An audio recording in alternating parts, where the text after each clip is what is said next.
Assalamualaikum warahmatullahi wabarakatuh. Perkenalkan, nama saya Amelia Syarifah. Saya dari kelas Sejarah Peradaban Islam 4D dengan NIM 12350100140. Nah, di sini saya akan melakukan chapter report mengenai buku yang berjudul Sejarah Sosial Muslim Minoritas Etnis Melayu di Nusantara. Nah, bab yang akan saya laporkan yaitu bab 1 mengenai teori masuknya Islam di Nusantara. Langsung saja. Yang pertama ada isi laporan bab. Nah, di isi laporan bab ini ada identitas buku. Buku ini berjudul Sejarah Sosial Muslim Minoritas Etnis Melayu di Nusantara, Patani sampai Thailand, Singapura, Moro Filipina, dan Timor Leste. Buku ini ditulis oleh Asep Ahmad Hidayat dan diterbitkan di Kencana pada Juni 2023. Untuk ukuran bukunya sekitar 14 cm kali 20,50 cm. Nah, sedangkan untuk jumlah halamannya ada berjumlah 197 halaman. Langsung saja, jadi bab yang akan saya laporkan yaitu mengenai teori masuknya Islam Nusantara pada bab 1. Nah, bab ini membahas bagaimana sih Islam masuk ke Nusantara melalui teori India, teori Arab Parsi, dan teori Cina atau Indochina. Langsung saja, yang pertama ada teori India. Nah, dibandingkan dengan teori lain, teori ini memiliki banyak pendukung. Nah, namun para pendukung ini memiliki pendapat-pendapat yang berbeda. Nah, para pendukung ini tidak memiliki pendapat yang berbeda antara satu sejarawan dan sejarawan lain, di mana mereka tidak bersependapat mengenai asal wilayah kedatangan Islam Nusantara. Contohnya yang pertama seperti Van Ronken, dia berpendapat bahwa Islam dibawa ke Asia Tenggara itu dari India Selatan. Nah, ia memberikan alasan bahwa bentuk-bentuk populer Islam seperti ciri-ciri mistik, sastra Roman, dan sebagainya yang berkembang di Indonesia adalah berasal dari India Selatan. Karena itulah Ronken berpendapat bahwa Islam di India berasal dari wilayah India Selatan. Selanjutnya ada Kern atau Morkun R.A. Kern dan Snokhorje. Nah, ia berpendapat bahwa Islam di Indonesia berasal dari Gujarat. Dia menyandarkan teorinya pada bukti-bukti fisik yang berupa kuburan, batu nisan yang terdapat di Gresik, Jawa Timur pada 1419 Masehi dan di Pasai pada 1428 Masehi yang berasal dari daerah Gujarat. Karena itu Islam di Nusantara berasal dari daerah Gujarat, India Selatan. Nah, teori Gujarat ini didukung juga oleh Snokhorje yang mengatakan bahwa tidak mungkin Islam datang ke Indonesia langsung dari Arab tanpa melalui ajaran tasawuf yang berkembang di India, yaitu Gujarat. Sedangkan menurut Snokhorje, daerah yang pertama dimasuki oleh Islam yaitu adalah Samudra Pasai. Daerah yang pernah dimasuki adalah Samudra Pasai ini waktunya sekitar pada abad ke-13. Nah, pendapat Snokhorje ini didukung juga oleh Brian Harrison. Nah, sedangkan Brian Harrison berpendapat bahwa kawasan Asia Tenggara memperoleh inspirasi budayanya bukan dari Persia atau tanah Arab, melainkan dari India. Nah, teori yang didasarkan pada temuan batu nisan dari Gujarat ini bertentangan atau bertolak belakang oleh Morrison, bahwa ketika Samudra Pasai diislamkan, daerah masyarakat Gujarat masih memeluk agama Hindu. Jadi menurutnya daerah Bengal adalah daerah yang pertama yang menerima Islam, yaitu setelah daerah tersebut diduduki oleh orang Islam pada abad ke-13 Masehi. Nah, Islam di Gujarat itu adalah penganut madhab Hanafi, sedangkan di Nusantara itu adalah penganut madhab Syafi'i. Jadi sama dengan penganut Islam di Bengal, yaitu penganut madhab Syafi'i. Jadi penganut madhab di Nusantara dan Bengal itu sama-sama dengan penganut agama di Bengal, yaitu penganut madhab Syafi'i. Karena itulah secara akal atau secara logika ya, Islam Nusantara itu menurut Harrison itu berasal dari wilayah Bengal. Sedangkan teori yang diajukan oleh Snokhorje tersebut juga didasarkan pada catatan daripada pengembara yang pernah melakukan penjelajahan di kawasan Asia Tenggara sekitar pada abad ke-13 sampai dengan 14 Masehi, seperti Marco Polo atau Ibnu Battuta. Nah, teori ini pun diperkuat dengan temuan seperti makam makhluk saleh Raja Samudra Pasai yang diangkat pada tahun 1297 Masehi. Tapi menurut Patimi juga Maliku Saleh itu bukan seorang yang asli berpendudukan Aceh atau Aceh lokal, melainkan berasal dari Bengali. Karena itu Islam di Aceh menurutnya adalah berasal dari Bengali atau Bengal. Nah, kalau tadi kata Kern bahwasanya batu nisan Maliku Saleh itu berasal dari Gujarat, kalau kata Patimi itu kurang tepat karena daerah Gujarat baru memeluk Islam menjelang akhir ke-13 Masehi setelah mereka melakukan perdagangan dengan Nusantara. Nah, kalau batu-batu nisan itu tuh kayak emang digemari banget sama orang-orang Nusantara, tetapi batu-batu nisan asal Gujarat baru dikirim untuk dijual belikan di Nusantara setelah 200 tahun mangkatnya Maliku Saleh. Oke, untuk selanjutnya ada teori dari Hongrij. Nah, kalau teori dari Hongrij ini terlalu banyak kelemahan. Bagi penulis atau Bapak Asep Ahmad Hidayat, mengenai batu nisan itu bukan merupakan bukti benar bahwa Islam berasal dari Gujarat, karena batu nisan itu merupakan salah satu komoditi atau barang yang diperjualbelikan di pelabuhan-pelabuhan Nusantara. Boleh saja atau bisa jadi aja itu batu nisan itu dipesan oleh penduduk Nusantara kepada para pedagang Gujarat yang datang dari wilayah Nusantara.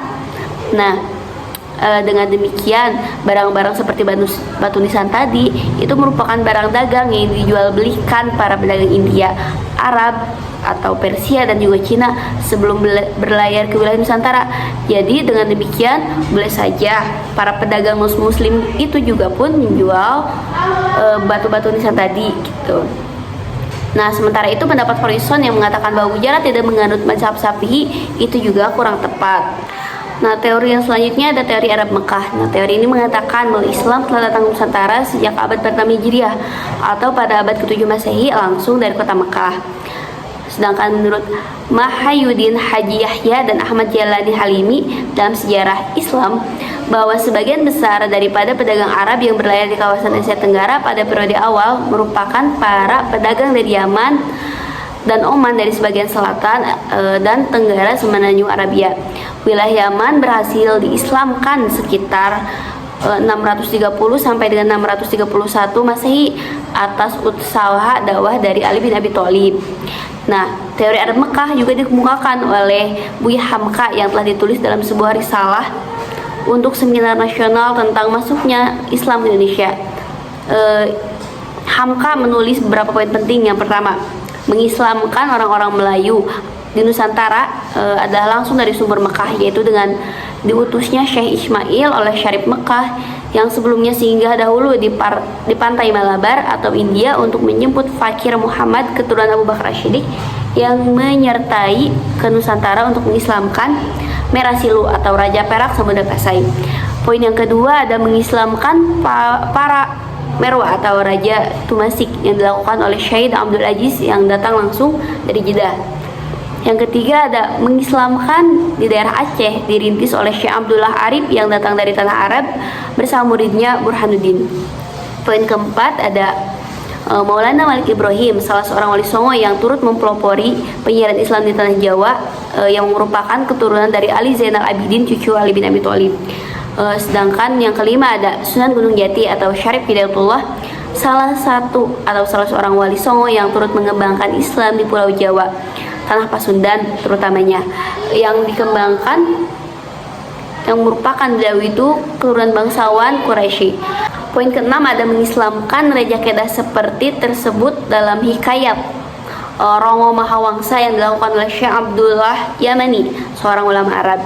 Poin ketujuh ada raja-raja Maluku seperti Tidore, Bacan, Terpate, dan Zeloli yang dikatakan keturunan 4 saudara putra Imam Ja'far As-Siddiq keturunan Rasulullah SAW. Poin ke-8 adalah mengislamkan Sukada Kalimantan dilakukan oleh Syekh Syamsuddin Mekah. Nah, untuk poin-poin selanjutnya bisa dilihat ya di PPT di sini. Kita langsung aja ke teori selanjutnya, yaitu mengenai teori Arab Parsi.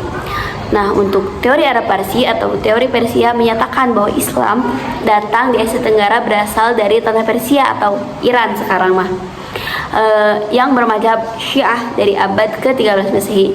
Pendukung teori ini adalah Umar Amir Hussein dan Husain Jayadiningrat. Teori ini didasarkan pada bukti sejarah yang berupa dijumpai nama-nama Sultan Nusantara yang menggunakan nama Syah atau Tashi atau Tashin dalam naskah-naskah Cina Dalam naskah-naskah Cina disebut bahwa Taxin telah melakukan hubungan dagang dengan Cina dan membuat koloni di Kanton sekitar tahun 650.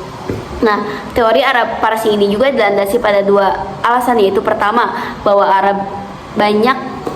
banyak tradisi kaum Syiah yang dipraktikkan masyarakat Indonesia di beberapa wilayah seperti tradisi Muharraman, Asyura, dan upacara Tabut, yaitu memperingati peristiwa tragedi Kebala di Sumatera Barat dan Jambi. Nah, yang kedua itu dijumpainya pembacaan Al-Quran dengan menggunakan kata-kata Persia seperti jabar untuk harakat patah, JR untuk harakat kasroh, dan PS untuk harakat domah. Dan dalam masyarakat Indonesia di beberapa wilayah Indonesia, mereka itu menggunakan kayak patah buat harakat-harakat dalam Quran seperti JR untuk kasroh begitu. Nah, adapun penggunaan beberapa harakat-harakat itu adalah ejaan harakat yang digunakan oleh orang Mekah di dalam mengeja huruf-huruf Al-Quran. Nah, untuk teori terakhir ada teori Cina atau Indochina. Teori ini menyatakan bahwa Islam disebarkan ke kawasan Nusantara berasal dari Cina dan Indochina. Teori ini didukung oleh Syed Naguib Al-Attas, SQ Fatimi, Salamat Mulyana, Sumanto, dan juga termasuk penulis sendiri yaitu Bapak Asep Ahmad Hidayat. Bukti-bukti mengenai kedatangan Islam berasal dari Cina terdapat pada peristiwa pemberontakan di Canton pada tahun 877 Masehi yang telah mengorbankan kiranya sekitar 120.000 orang sampai dengan 200.000 orang. Nah, yang kebanyakan itu merupakan para pedagang dari Arab dan Persia. Di antara sekira para pedagang Islam, sebagainya melarikan diri ke wilayah pesisir pantai di kawasan Asia Tenggara seperti Tumasik, Aceh, Kalah atau Kedah, dan juga Tanah Jawa. Nah, sedangkan Slamet Muljana dalam bentuknya kerajaan Hindu Jawa dan timbulnya negara-negara Islam Nusantara tidak hanya berpendapat bahwa Sultan Demak adalah seorang anak Cina, namun juga ia menyimpulkan bahwa para wali songo adalah orang peranakan Cina. Pendapat ini bertolak dari kronik Leteng Sampokong di Semarang, Jawa Tengah. Misalnya, ia menyebutkan bahwa Raden Patah memiliki nama Cina Pangeran Jinbun. Arya Damar nama Cinanya Xuan Lion, dan Sultan Terengganu memiliki nama Cina dengan panggilan Tungkalo. Nah, sedangkan menurut SQ Fatimi, kerajaan Champa di Indochina adalah sebuah kerajaan Islam yang didirikan oleh para pelarian Syiah Alawiyah dari Damaskus. Namun sebagai akibat dari serangan kerajaan Annam dan Vietnam, orang-orang Islam Alawiyah lalu mendirikan diri ke Mekah dan Aceh. Alasan ini dasarkan pada bukti adanya batu prasasti di Terengganu yang bertuliskan tahun 1386 yang sebenarnya bertarikh 1303 Masehi yang disamakan dengan batu nisan di Champa Selatan. Fatimi juga membandingkan dengan batu nisan Fatimah binti Maimun, yaitu pada tahun 1082 di Leran, Jawa Timur, dengan batu nisan di Farang, Champa Selatan 1038 sampai dengan 1036. Nah, berdasarkan bukti-bukti ini, SQ Fatimi berpendapat bahwa Islam datang ke tanah Melayu dan Jawa berasal dari Indo dan Cina. Mungkin segitu aja mengenai laporan bab dari buku Sejarah Sosial Muslim Minoritas Etnis Melayu Nusantara. Setelah saya membaca dari bab 1 ini mengenai teori-teori masuknya Islam di Nusantara, saya jadi paham bagaimana sih Islam itu masuk ke Nusantara dan mana teori yang benar dan sahih. Jadi saya belum bisa menyimpulkan mana nih teori yang benar dan sahih. Terima kasih. Wassalamualaikum warahmatullahi wabarakatuh.